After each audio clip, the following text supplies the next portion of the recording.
Jadi karena ini memang tafsir ya, tidak bisa sembarangan. Karena memang masalah menafsirkan Al-Quran itu seseorang tidak boleh berpendapat dengan pendapatnya sendiri. Ada satu hadis dari Nabi SAW, "Faman kazaba alayya muta'ammidan falyatabawwa maq'adahu minan nar." Siapa yang berdusta atas namaku, maka silakan pilih mau di neraka yang mana dia. Kemudian berikutnya, waman, barang siapa qala fil Quran, berbicara tentang Al-Quran, bira'yihi, dengan pendapatnya sendiri, ya, bukan pendapat mujtahid ya, bukan pendapat mufassir, tapi pendapat hawa nafsu berdasarkan keinginan diri dia sendiri. Maka Nabi juga sampaikan, falyatabawwa maq'adahu minan nar, ya, maka silakan mau pilih di neraka yang mana, tempati neraka yang mana yang dia mau, ya. Nah, ayat yang dimaksud adalah ayat 174 dalam surah Al-Baqarah. Nah, prinsip yang kita pegang, Pak, kalau ingin memahami ayat Al-Qur'an, jangan cuma pahami satu ayat tok atau setengah ayat saja, tapi coba diperhatikan ayat sebelumnya atau ayat setelahnya, karena boleh jadi ini bersambung. Jangan sampai cuma memahami setengah terus nanti menyimpulkan juga setengah, ya. Maka lihat, jadi harus dipahami secara komprehensif, jangan parsial. Jangan ambil ayat yang satu, ayat keduanya dibuang, ayat ketiganya dibuang, keempat dibuang. Kalau memang itu berkaitan, maka harus dibaca semua. Kalau setelah saya buka Al-Baqarah ayat 174, itu berkaitan dengan ayat berikutnya 175 dan 176. Ya, bunyi ayatnya, innal ladzina yaktumuna ma anzalallah, sesungguhnya orang-orang yang menyembunyikan apa yang Allah turunkan, minal kitab, daripada al-kitab, yaitu kitab-kitab terdahulu. Orang-orang ahlul kitab diberikan kitab, ada Taurat, ada Injil, ada Zabur, ya. Wa yashtaruna bihi thamanan qalila, kemudian mereka menjualnya, menjual ayat-ayat Allah tersebut, ya, kitab-kitab tersebut dengan apa? Dengan harga yang murah, ya, dengan harga yang sedikit, qalila. Ulaika ma ya'kuluna fi butunihim illa an-nar, mereka itu tidak memakan apapun kecuali api neraka. Ma ya'kuluna fi butunihim, di dalam perut mereka kecuali neraka, ya, api neraka.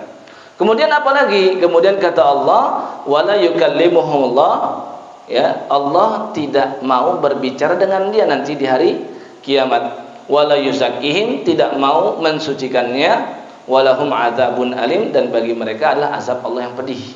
Ulaika alladzina ishtaraw ad-dhalalata bil huda wal 'adzaba bil maghfirah, mereka itu orang-orang yang apa? Yang membeli ad-dhalalah, membeli kesesatan dengan petunjuk hidayah, ya, dan juga membeli azab Allah dengan al-maghfirah, dengan ampunan Allah, ya. Zalika bi anna Allah nazzala al-kitaba bil haqq wa innal ladzina ikhtalafu fil kitabi lafi shiqaqin ba'id. Yang demikian adalah apa? Karena Allah telah menurunkan Alkitab dengan hak, dengan kebenaran. Nah, untuk memahami ayat ini, coba kita lihat dulu kalimat-kalimat yang gharibah.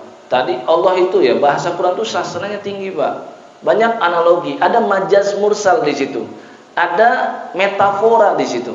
Ketika Allah sebutkan bahwasannya yakuluna fi butunihim illan nar, memakan api di dalam perut mereka. Maksudnya apa? Maksudnya mereka memakan harta haram yang menyebabkan masuk ke dalam api neraka. Itu maksudnya. Ya, itu metafora sifatnya. Ada juga yang di situ Al-Qur'an sastranya meminjam istilah-istilah analogi. Contoh misalkan tadi Allah Subhanahu wa taala sebutkan tentang, ya, ishtarawud dhalalata bil huda, membeli kesesatan dengan petunjuk. Maksudnya apa? Mereka menukar keimanan dengan kekufuran. Perbuatan mereka itu menyebabkan mereka kufur, itu maksudnya. Dan mereka menukar, ya, ampunan dari Allah dengan azabnya. Seharusnya mereka ini orang-orang yang mengerti tentang kitab-kitab terdahulu, dan mereka dengan pengetahuannya diberikan ampunan oleh Allah, tapi karena mereka sembunyikan, maka mereka mendapatkan azab dari Allah. Terus penjelasannya apa yang mereka sembunyikan? Yang mereka sembunyikan adalah tentang sifat Nabi Muhammad sallallahu alaihi wasallam. Ya, yang mana disebutkan di ayat sebelumnya, alladzina atainahumul kitaba ya'rifunahu kama ya'rifuna abna'ahum. Orang-orang yang diberikan Alkitab oleh Allah Subhanahu wa taala, orang Yahudi, orang Nasrani, mereka itu apa? Mereka itu mengenal Nabi Muhammad sallallahu alaihi wasallam seperti mereka mengenal anak mereka sendiri. Ya. Wa inna fariqam minhum la yaktumunal haqqa wa hum ya'lamun. Dan ada sebagian di antara mereka itu yang menyembunyikannya. Jadi ada ahlul kitab yang baik, ada ahlul kitab yang buruk. Yang baik itu seperti siapa? Waraqah bin Naufal, contohnya sepupunya Sayyidah Khadijah. Ketika Nabi mendapatkan wahyu yang pertama, Iqra, Nabi itu ketakutan, meminta diselimuti, zammiluni zammiluni. Kemudian dibawa oleh Khadijah datang ke Waraqah bin Naufal. Ini ahli kitab. Tapi ketika dijelaskan oleh Nabi SAW tentang kejadian yang dia rasakan, apa komentar Waraqah bin Naufal? Ya laitani fiha jaza'ah. Wahai sepupuku, yang mendatangi kamu itu Namus, yang dulu pernah mendatangi Musa. Jadi dia membaca Alkitab dan dia tahu, ya, yang disebutkan Muhammad itu Jibril yang pernah datang kepada Nabi Musa. Seandainya aku ini masih muda, diriwayatkan dia sudah tua renta. Ya, ya laitani akunu hayyan hina yukhrijuka qaumuk.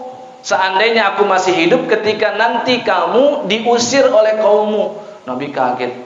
Ya, apakah mereka akan mengusirku? Iya, nggak ada seorang nabi pun yang menerangkan tentang kebenaran, melainkan pasti berusaha agar diusir oleh kaumnya. Ya.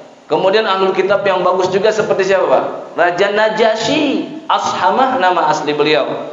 Dibacakan oleh Ja'far bin Abi Thalib surah Maryam, kaf ha ya ain sad. Ya, zikru rahmati rabbika abdahu Zakaria, ada kisahnya Nabi Zakaria, ada kisahnya Nabi Yahya, ada kisahnya Nabi Isa dan Bunda Maryam. Sampai-sampai dikisahkan Ashamah itu menetes air matanya sampai ke janggutnya. Dan dia sampai-sampai berkomentar, inna hadza wallahi, demi Allah ini yang barusan kamu baca, kata beliau, apa? Walladzi jaa bihi Musa la yakhruju min mishkatin wahidah. Ini yang tadi kamu baca sama sumbernya dari yang diturunkan oleh Musa. Jadi dia mengakui. Sampai-sampai Nabi SAW apa? Memberitahukan Ashamah itu hamba Allah yang soleh, Pak. Jadi saya rasa inilah satu-satunya orang yang tidak menyatakan syahadat, ya, di hadapan Nabi dan para sahabat, tapi Nabi meyakinkan para sahabat ini orang muslim dan soleh. Maka ketika Nabi SAW pernah suatu ketika memberitahukan kepada para sahabatnya, matal yauma abdun lillahi solih, hari ini telah meninggal hamba Allah yang soleh. Siapa? Ashamah, nama asli dari Raja Najasyi. Maka Nabi perintahkan para sahabat untuk bangun, ayo sholat apa? Sholat gaib. Ya, ada juga ahli kitab seperti Abdullah bin Salam, ini juga masuk Islam menjadi sahabat Nabi. Dan pernah Umar itu bertanya, apa maksud kalian ahli kitab kok mengenal Nabi seperti mengenal anak-anak kalian? Kata Abdullah bin Salam, setelah aku masuk Islam, demi Allah, itu saya perhatikan gerak-gerik Nabi. Nabi itu persis seperti yang disebutkan dalam kitab-kitab kami terdahulu. Ya, bahkan kepastian itu datangnya dari Allah, sedangkan para ibunda-ibunda orang Yahudi saja mereka tidak bisa memastikan benih mereka dari mana. Sampai begitu katanya. Sehingga dikatakan lebih mengenal Muhammad daripada anak-anak mereka sendiri. Ya, nah ini adalah ahlul kitab. Maka diterangkan ketika mereka disebutkan adalah ulaikal ladzina ishtarawu dhalalata bil huda wal adzaba bil maghfirah. Kenapa? Orang-orang Yahudi mereka itu memiliki, atau para hibrul atau ahbar, para apa ya, ilmuwan, cendekiawan orang Yahudi itu memiliki jabatan. Ada yang menjadi ya penasehat raja, ada yang menjadi pemuka agama, diturutinlah oleh masyarakat.